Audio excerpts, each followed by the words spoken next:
আমরা কি চাই জানো?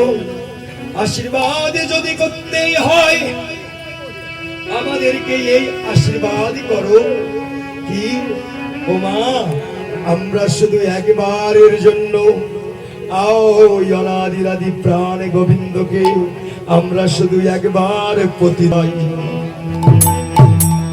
প্রতিরূপে মানে স্বামী রূপে আমরা ওই গোবিন্দকে, ওই জগৎ স্বামীকে আমরা একবার স্বামী রূপে পেতে চাই। মা কাত্যায়নী বলেছিলেন, তোমরা তাকে প্রতিরূপে লাভ করতে পারবে কবে জানো? যেদিন শরৎকালে শারদীয় পূর্ণচন্দ্রের উদয় হবে, সেই দিনে তোমরা ওই গোবিন্দকে প্রতিরূপে লাভ করতে পারবে। তাই তো বলছে শরৎচন্দ্র। আচ্ছা, আমরা জানি বাংলাদেশে 6টা ঋতু, তো 6টা ঋতুর মধ্যে আপনারা কি শরৎ নামে কোন ঋতুর নাম শুনেছেন? না, আমরা শুনেছিলাম শরৎ নামে ঋতু।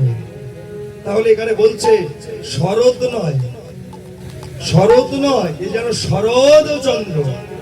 শরৎ স র দ এই 3টা অক্ষর। বলছে কাদের হৃদয় আকাশে চাঁদ উঠলো? জগতের আকাশে নয়, তবে সতে হলো সররিপু, রতে হলো রতি শক্তি, দতে দমন। যারা সররিপুর রতি শক্তি দমন করতে পেরেছে, আজ যেন তাদের হৃদয় আকাশে ওই শরদের চাঁদ উঠেছে।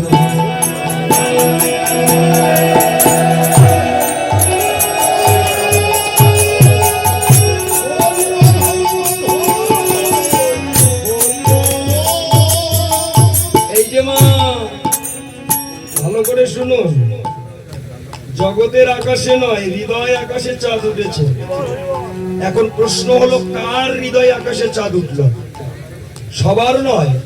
বলছে ওই যে সতে সররিপু, আমাদের মানব দেহের মধ্যে 6টা রিপু আছে, কাম, ক্রোধ, লোভ, মোহ, মদ, মৎসর্য। এ হলো 6টা রিপু। বলছে এই 6টা রিপু এতটা শক্তিশালী, যার বিরুদ্ধে যুদ্ধ করতে করতে করতে আমাদের জনমটা অতিবাহিত হয়, তবু আমরা জয়ী হতে পারি না। হ্যাঁ, তাহলে জয়ী কি করে হওয়া যাবে? যারা সৎগুরুর আশ্রয় নেবে, সৎগুরুর আশ্রয় নিয়ে যদি কেউ সররিপুর রতি শক্তি দমন করতে পারে, কেবল তাদেরই ভাগ্য আকাশে আজ ওই চাঁদের উদয় হবে।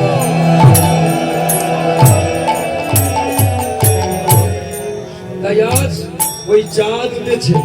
শুধু তাই নয়, আর কি হলো? তোরাদি ওই সোনভাতি,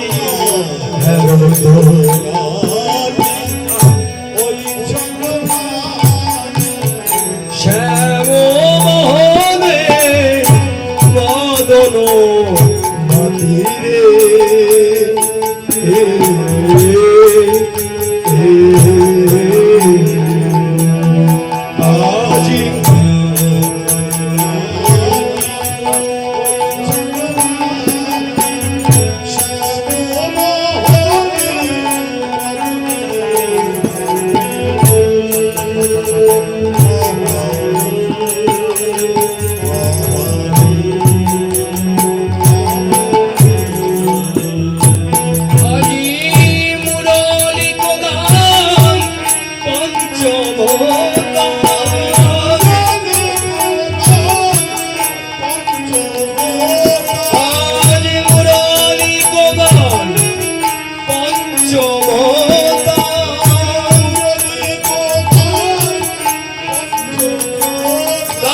ফুলবতী চিত চরণে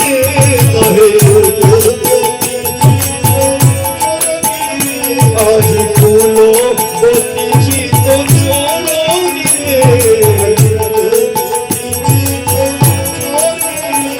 আহরে আহরে আহরে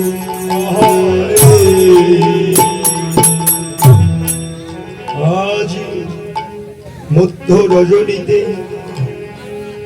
আমার ব্রজের নন্দনে অনাদির আদি প্রাণ গোবিন্দ গোবিন্দ ব্রজ গোপীদের নাম ধরে বাঁশি বাজালো ওই ভুবনে ভুলানো বাঁশির সুর গিয়ে যখন ব্রজ গোপীদের কর্ণে পড়ল, যখন ওই সুর গিয়ে হৃদয়ে আঘাত করল, ব্রজ গোপীগণের হৃদয় তো আর ঘরে থাকতে চায় না। এমন বাঁশির সুর শুনে ব্রজ গোপীগণে আমার গোবিন্দের নিকটে ধেয়ে চললেন। তাদের আর কেউ ঘরে থাকতে পারছে না। দেহ মন প্রাণ জীবন যৌবন ওই গোবিন্দের চরণে অর্পণ করে দিয়ে সবাই এবার ছুটে চলল সনত গোপী প্রেম রূপী সনত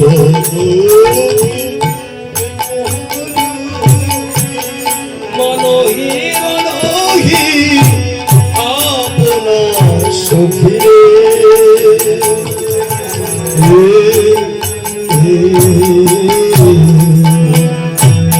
আজ সনত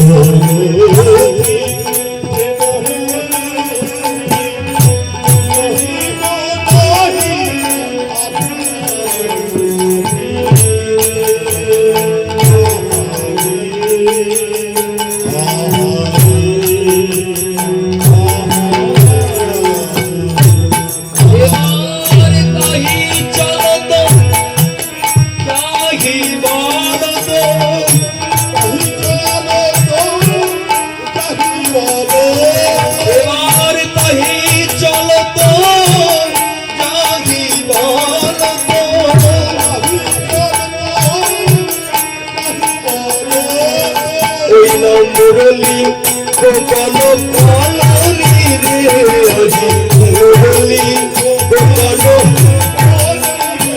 আজি মুরলি গোপাল পালনি রে আজি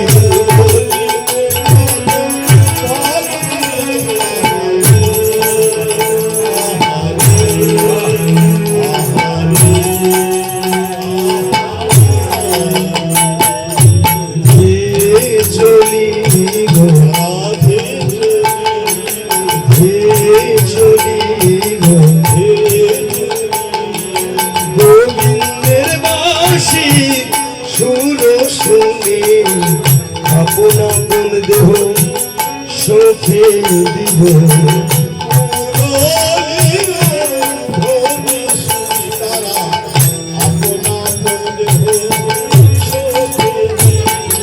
ওই না গোবিন্দের বাঁশি সুর শুনে বলে হা গোবিন্দ প্রাণ গোবিন্দ বলে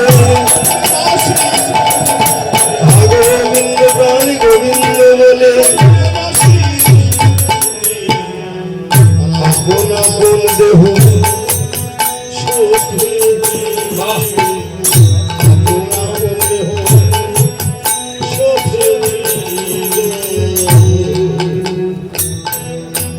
আজ মধুময় মধুর বৃন্দাবনে সনত গোপী যেই না গোপীগণের কর্ণে আমার অনাদিরাদি প্রাণ গোবিন্দের এমন বাঁশির সুর যখন পৌঁছে যাচ্ছে, গোপীগণ তো আর কেউ ঘরে থাকতে পারছে না। ওমা, আপনারা কি কেউ ঘরে থাকতে পেরেছেন? গোবিন্দের এমন মধুর হরিনাম শুনে, এমন বাঁশির সুর শুনে আপনারা তো কেউ ঘরে থাকতে পারেননি। ঠিক অনুরূপ ভাবে ওই বৃন্দাবনে যখন গোবিন্দ ব্রজগোপীদের নামে বাঁশি বাজালেন, গোপীগণ আর কেউ ঘরে থাকতে পারলো না। দেহ মন প্রাণ জীবন যৌবন ওই গোবিন্দের চরণে অর্পণ করে দিয়ে এবার ধেয়ে চলছে। কিন্তু এমন সময় কি হলো, এক গোপী তার ঘরের দরজা খুলছে যে সে গোবিন্দের বাঁশির সুর শুনেছে, তো তার দেহ আর থাকতে চায় না ঘরে। সেবার ছুটে যাবে গোবিন্দের নিকট। তখন ওই গোপীর সঙ্গে তার পতি ছিল, তার স্বামী। তার স্বামী তাকে বলছে, গোপী তুমি এত রাত্রে কোথায় যাও? এই মধ্য রজনীতে তুমি কোথায় যাও? যখন এমন করে বলছে, তখন তার গোপী বলছে, ওগো পতি, কেন তুমি শুনতে পাচ্ছ না যে আমার অনাদিরাদি গোবিন্দ আমার নামে যে বাঁশি বাজায়, যে বাঁশির সুর আমার হৃদয়ে আঘাত করছে, আমায় যে আর ঘরে থাকতে ইচ্ছা করছে না। তখন তার পতি তাকে বললেন, তোমার নামে বাঁশি বাজে? কে বাঁশি বাজায়? তুমি তো বড় ব্যভিচারিণী হয়ে গেছো। আমি থাকতে তোমার নামে আর একজন বাঁশি বাজায়? তখন তার গোপী বলছে, পতি আমার নামে যে বাঁশি বাজায় সে কে জানো? সে শুধু তোমার নয়, সে শুধু আমার নয়, সে যে এই না জগৎপতি। যে জগৎপতির বাঁশির সুর শুনে, যার বাঁশি যার কর্ণে ওই বাঁশির সুর পৌঁছায়, সে যে আর কোনোদিন ঘরে থাকতে পারে না। তাই একবারে সুপতি মোনা পতি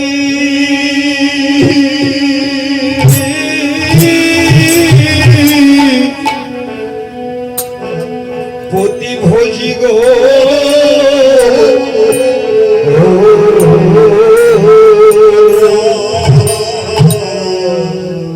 একবারে সুপতি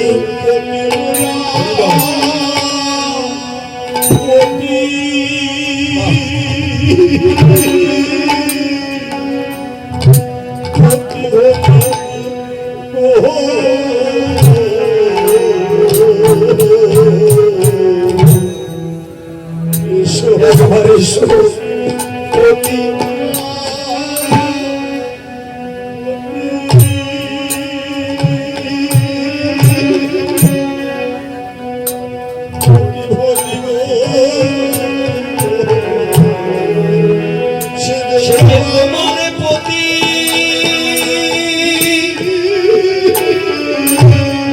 বলে আমার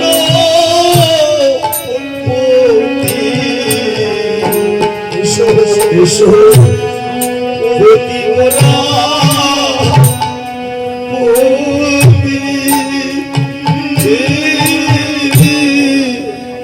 ভোজি